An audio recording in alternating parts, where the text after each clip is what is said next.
Como o Sacro Império Romano surgiu, Roma. 25 de abril de 799. As ruas estavam lotadas para uma procissão religiosa. Incenso, corais, uma coluna de clérigos se movia como o pulsar lento de um coração pela cidade. Então homens armados surgiram da multidão e agarraram o Papa, não para roubá-lo, não para assustá-lo, mas para apagá-lo. Eles arrastaram Leão III ao chão e tentaram mutilá-lo, porque neste mundo, um homem mutilado era um homem inapto. Se você não podia falar, não podia abençoar. Se não podia ver, não podia julgar. Se não podia ficar de pé em público, não podia governar. Leão sobreviveu. Por pouco, e ele fez o impensável para um papa romano. Ele fugiu para o norte, atravessando as montanhas até um senhor da guerra com um exército. Setembro de 799 Radeborn. Um papa abatido estava no acampamento de Carlos Magno. Ele precisava de proteção e Carlos Magno precisava de algo que nem mesmo exércitos podiam fabricar. Legitimidade que parecia antiga. 17 meses depois, na antiga Basílica de São Pedro, Leão colocou uma coroa na cabeça de Carlos Magno, e a multidão rugiu como se a própria Roma tivesse acabado de ressuscitar dos mortos. Mas essa coroa não criou um império unificado. Logo, ela criou um problema. Ela criou uma ideia imperial que a Europa continuou reciclando sempre que ficava sem opções. Primeiro, o Império Carolíngio se fragmentou em três. À esquerda, um reino que lentamente se centralizou e se tornou a França. No meio, um longo corredor que se desfez e virou um campo de batalha. À direita, um reino que continuava se dividindo e dividindo até parecer um mosaico de ducados, reinos, bispados e cidades. Como o Sacro Império Romano começou afinal? Se nunca foi realmente um país só. E por que a Europa continuou ressuscitando essa ideia imperial falida? Roma no ano 800. Roma no ano 800 já não era mais uma grande capital. Era um prêmio, uma cidade onde o prestígio, conquistado por séculos, ainda existia. Leão III tinha inimigos dentro de Roma que acreditavam que o papado deveria pertencer às antigas famílias nobres. Em 25 de abril de 799, Roma estava lotada para a procissão da Ladainha Maior. Um dos poucos momentos em que o Papa era forçado a sair em público, andando pelas ruas com o clero e os oficiais. A visibilidade foi justamente o motivo do ataque naquele momento. Isso não foi um tumulto aleatório. Foi um ataque de uma facção hostil da aristocracia romana, ligada às redes de poder que dominaram durante o papado anterior, de Adriano I. Relatos posteriores apontaram para homens influentes de dentro, homens próximos o suficiente da administração papal para conhecer rotas, horários e pontos fracos. À medida que a procissão avançava, apoiadores armados e capangas contratados invadiram, dispersaram a escolta e arrastaram Leão para fora do trajeto, para um local onde a multidão não podia protegê-lo. O objetivo não era apenas machucá-lo, era desqualificá-lo. Eles tentaram mutilá-lo mirando em seus olhos e em sua língua as partes de um governante que viam e falavam com autoridade. Após o ataque, Leão foi mantido sob guarda e colocado em confinamento enquanto seus inimigos preparavam o desdobramento político, acusações, humilhação e um substituto. Leão escapou com a ajuda de seus apoiadores leais, mas a mensagem era irreversível. Roma havia mostrado que podia tentar eliminar um papa à luz do dia, então Leão fez o impensável. Fugiu ao norte cruzando os Alpes para encontrar Carlos Magno. Porque só o poder franco poderia agora fazer sua autoridade sobreviver em Roma. Leão escapou e fugiu para o norte. Carlos Magno o recebeu. E não foi caridade, foi poder de barganha. O Papa podia oferecer autoridade sagrada, Carlos Magno podia oferecer força armada. Cada homem tinha o que faltava ao outro. No final do ano 800, Carlos Magno chegou a Roma com um exército, Leão se inocentou publicamente. E a ordem foi restaurada. E agora vinha o pagamento. Dia de Natal 800. Durante a missa, Leão coroou Carlos Magno como imperador. Em Constantinopla, o Império Romano não havia caído. Ainda havia uma corte imperial, ainda havia a lei romana, ainda havia a afirmação de que Roma nunca morreu. ela simplesmente se mudou para o leste. Então, quando um papa no ocidente coroou um novo imperador romano, não foi uma cerimônia inofensiva. Era uma reivindicação rival, um segundo sol no mesmo céu. Quer Carlos Magno tenha ficado chocado ou não, a encenação foi inconfundível. No espaço mais público do Ocidente, o Papa agiu como quem concedia o título imperial, e isso criou um problema que nunca desapareceria. Se o Papa podia conferir status imperial, então o Papa podia reivindicar o direito de julgá-lo. A coroa se tornou um contrato, não um troféu. Carlos Magno tentou controlar a narrativa. Em 813 ele coroou seu filho, Luís, como co-imperador, em Aachen, em solo franco. Então o imperador parecia se perpetuar por conta própria, não ser uma criação papal. Em 812 a corte bizantina reconheceu Carlos Magno como imperador, mas evitou chamá-lo de imperador dos romanos, mostrando como o título continuava sendo contestado.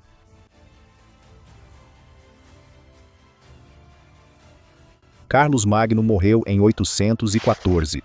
Seu filho, Luís o Piedoso, herdou uma estrutura que parecia imensa no mapa e frágil na realidade. A tradição franca esperava que a herança fosse dividida. Homens poderosos esperavam ter voz.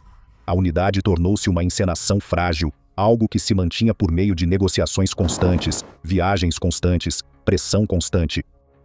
Luís não teve a sorte de Carlos Magno. Ele tinha vários herdeiros, e assim que cada filho teve sua própria corte, seus próprios conselheiros, seus próprios apoiadores, a sucessão deixou de ser uma questão de família e se tornou uma disputa pela sobrevivência. A luta se intensificou até virar uma guerra civil.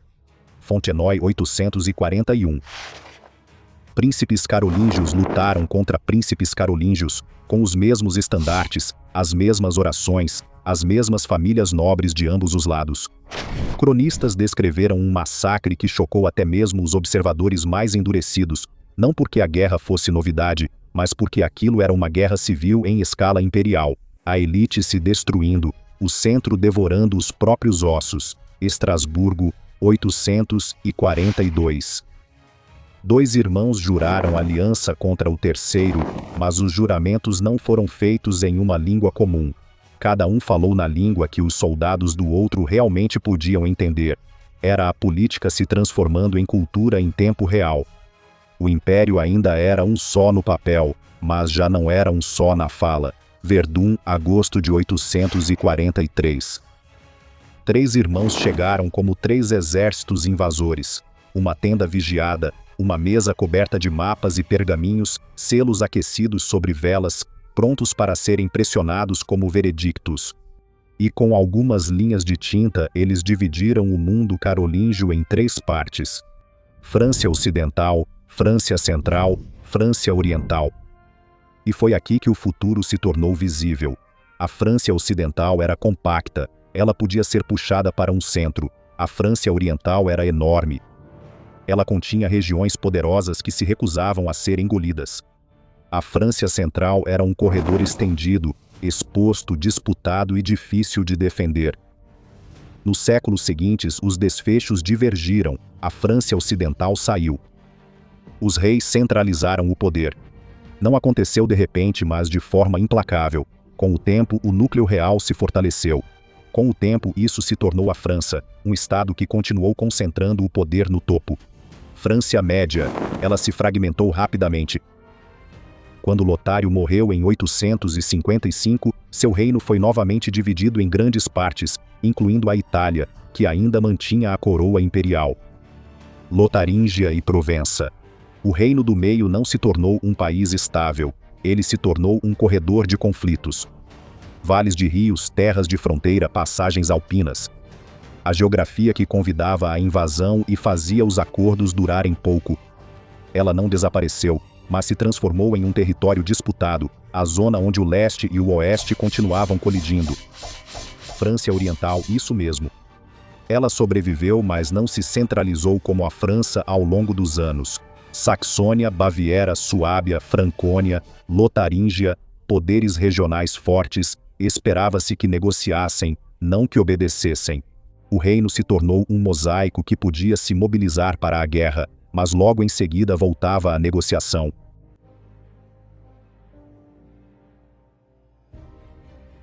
A França Oriental não reconstruiu Roma porque queria. Ela a reconstruiu porque estava preocupada. Os magiares, baseados então na Bacia dos Cárpatos, lançaram repetidas incursões no interior da Europa Central, ataques rápidos e profundos.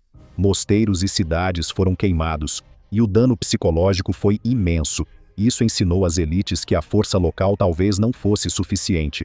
Isso mudou o que os nobres queriam. Eles não queriam um rei que engolisse suas terras. Eles queriam um rei para mantê-los vivos. 911, o último carolíngio da França Oriental morreu. Os nobres elegeram Conrado I, um não carolíngio. A França Oriental já não vivia mais do prestígio de Carlos Magno e estava criando suas próprias regras, mas o preço dessa nova política foi a fragmentação. Os grandes ducados tribais comportavam-se como mini-reinos. O poder real funcionava melhor quando estava próximo. Ele se dissolvia com a distância.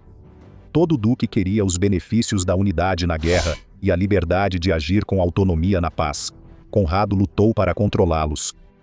No leito de morte, ele fez algo que revelou o que a França Oriental havia se tornado. Ele apontou para seu maior rival, Henrique da Saxônia, e incentivou as elites a escolhê-lo, principalmente porque Henrique era a opção mais prática. Henrique I, mais tarde conhecido como o Passarinheiro, tornou-se rei, eleito em 919. Ele ganhou tempo com uma trégua e tributo, depois usou esse tempo para construir lugares fortificados e treinar uma força montada mais forte. Ele criou um sistema de fronteiras destinado a absorver choques. Em 933, Henrique derrotou os invasores magiares em Riada. A ameaça não havia desaparecido, mas o feitiço foi quebrado. O Oriente podia revidar.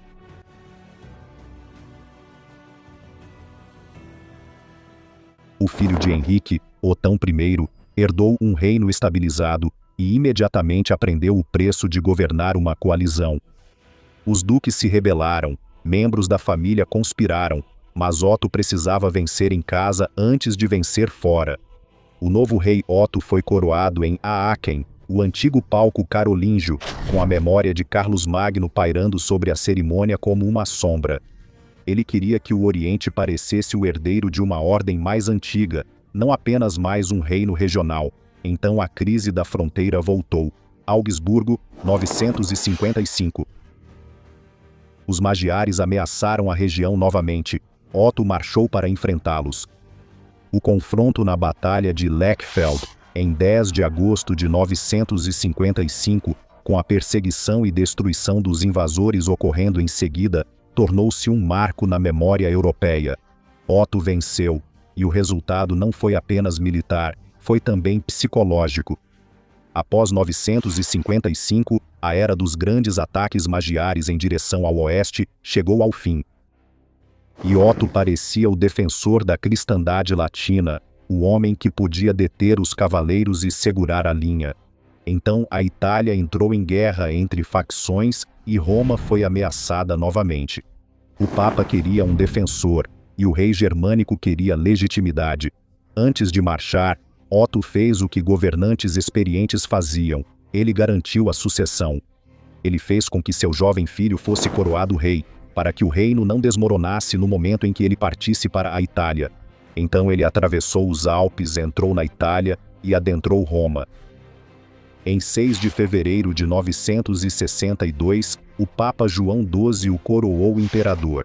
Esse foi o início do que as gerações posteriores chamariam de Sacro Império Romano. Não porque de repente estivesse muito unificada, mas porque a Europa havia redescoberto uma fórmula de emergência reutilizável. Quando o centro era fraco, chamava o senhor da guerra mais forte. Quando o senhor da guerra queria legitimidade, ele era coroado. Então todos brigavam pelo que aquela coroa significava.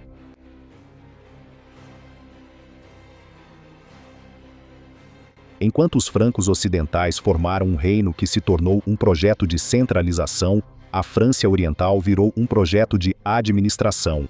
No Ocidente, a coroa francesa lentamente se transformou em uma máquina hereditária que podia criar cargos, tribunais, impostos e um direito público unificado. No Oriente, a coroa se assentava sobre blocos de construção mais antigos e resistentes, ducados tribais, marcas de fronteira, bispados e ligas de cidades poderosas. O resultado não era uma única alavanca de comando, mas 1000 alavancas que você precisava continuar puxando na ordem certa. O poder era negociado. O imperador não podia simplesmente comandar. Ele precisava viajar, convocar assembleias da corte, negociar com príncipes, recompensar aliados, ameaçar rivais. O governo era pessoal, não burocrático, e dependia de relacionamentos para sobreviver ou morrer, e cada viagem era uma negociação, confirmações de privilégios em troca de tropas, dinheiro ou um voto. Na França, o rei podia aos poucos substituir os grandes senhores por oficiais reais e tornar o centro mais forte com o tempo. No Império, o centro permanecia móvel porque o Estado não era um só corpo, era uma rede de corpos. E para governar esse mosaico, o imperador se apoiava na igreja. Bispos e abades tornaram-se administradores e pilares políticos. Isso era eficaz e criava um contrapeso real aos nobres hereditários. Mas isso também criou uma luta permanente sobre quem controlava as nomeações, os imperadores ou os papas. Essa tensão se tornou um dos motores da política medieval.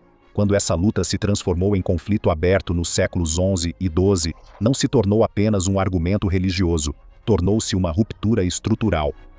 Se um imperador não podia mais nomear de forma confiável seus próprios bispos, ele perdia seus administradores mais leais, confiáveis e não hereditários, e o equilíbrio se inclinava para as dinastias territoriais que eram hereditárias.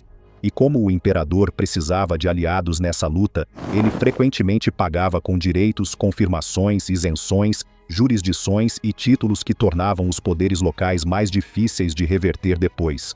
Até mesmo momentos de fraqueza se tornavam oportunidades para os príncipes, porque toda sucessão disputada ou reinado contestado transformava a autoridade imperial em moeda de barganha, reduzindo-a a concessões permanentes. Um grande acordo foi firmado em 1122, quando o Concordato de Worms dividiu os rituais de nomeação e com o tempo enfraqueceu o modo como os imperadores podiam tratar os bispados como instrumentos reais. Com o tempo, a fragmentação se formalizou. Grandes senhores acumularam cada vez mais privilégios, cidades livres defendiam seus forais. Territórios da igreja tornaram-se estados na prática. O centro do império era real, mas não tinha poder suficiente para comandar tudo. E no mecanismo que fez o mapa virar uma bagunça, privilégios se tornaram propriedade, e uma vez que um privilégio era escrito, selado e reconhecido, ele tendia a sobreviver à crise que o criou. Assim, o império lentamente transformou emergências em elementos constitucionais permanentes. Direitos que pareciam temporários se tornaram permanentes, depois hereditários, e então negociáveis. Direitos de pedágio, direitos de cunhagem, alta justiça e baixa justiça, o direito de construir castelos, o direito de taxar uma ponte, um mercado, uma travessia de rio. Alguns governantes até conseguiram a imediatidade, o que significava que respondiam diretamente ao imperador, em vez de a um duque local, o que parecia controle imperial. Mas na prática, isso multiplicou o número de atores semi-independentes com seu próprio status legal. Depois veio a questão dinástica. Terras eram divididas entre herdeiros, recombinadas por casamentos, divididas de novo e de novo, deixando enclaves e esclaves espalhados pelo mapa. E como os casamentos uniam reivindicações sem unir a geografia, o império acumulou bolsões dispersos que permaneciam legalmente conectados, mesmo quando estavam fisicamente separados por terras de outras pessoas. Quanto mais tempo isso durava, mais o mapa se tornava um registro de contratos familiares, heranças e disputas judiciais. Não era um plano definido por uma autoridade central. Mais tarde no Império, um príncipe podia ter território formado por 3 áreas desconectadas. Um bispo que governava como um conde, e uma cidade que não respondia a ninguém local, exceto ao próprio imperador. Foi por isso que o Império acabou desenvolvendo instituições que se pareciam menos com uma burocracia real e mais com uma arena fechada. Dietas, assembleias, tribunais, camadas de direitos e isenções. Em outras palavras, o Império não resolveu a fragmentação eliminando-a. Ele tentou tornar a fragmentação suportável dando a ela regras, hierarquias e procedimentos. Quando a violência ameaçava se tornar uma guerra sem fim, a solução raramente era esmagar os ofensores a partir do centro. Era adicionar procedimentos, definir jurisdições, definir recursos, definir quem tinha permissão para lutar e quando era proibido fazê-lo. O Império buscou manter a situação sob controle, criando um sistema jurídico amplo para abrigar um mundo político fragmentado. Em 1495, os reformadores tentaram conter as disputas privadas com uma paz pública perpétua e fortaleceram os tribunais em todo o Império, visando gerenciar conflitos sem transformar o Império em um Estado unitário. No final da Idade Média, o Império já reconhecia abertamente o que ele realmente era. Os imperadores eram frequentemente eleitos, e as regras dessa eleição foram codificadas, mais notoriamente pela Bula de Ouro de 1356, que estabeleceu os príncipes eleitores e o processo. E podemos perceber o que isso significava na prática. O caminho para a coroa passava por um pequeno grupo de pessoas que também eram governantes territoriais. A eleição não escolhia apenas o imperador. Ela também elevava o status dos eleitores, fixava o status deles e tratava suas terras como especiais. Então, o imperador não negociava apenas com príncipes, ele negociava com príncipes cujo trabalho às vezes era mantê-lo dependente. Por isso o imperador continuou existindo como cargo. Porque o cargo ainda estava no topo de uma pirâmide legal, confirmava títulos e direitos, representava o império externamente e oferecia um árbitro reconhecido, quando disputas ameaçavam virar guerras privadas constantes. Para os príncipes, manter o imperador era importante justamente porque ele era fraco o suficiente para ser controlável, mas forte o bastante para legitimar seus privilégios aos olhos de todos os outros. Então a estrutura sobreviveu porque beneficiava as partes. Um império fragmentado dava autonomia aos governantes locais, enquanto a estrutura imperial lhes dava status, legalidade e uma arena compartilhada que reduzia o custo de lutas intermináveis. Até mesmo o nome revelava a evolução. O reino de Otto não nasceu se chamando Sacro Império Romano. A linguagem mudou ao longo dos séculos, à medida que os governantes tentavam reivindicar status sagrado e herança romana.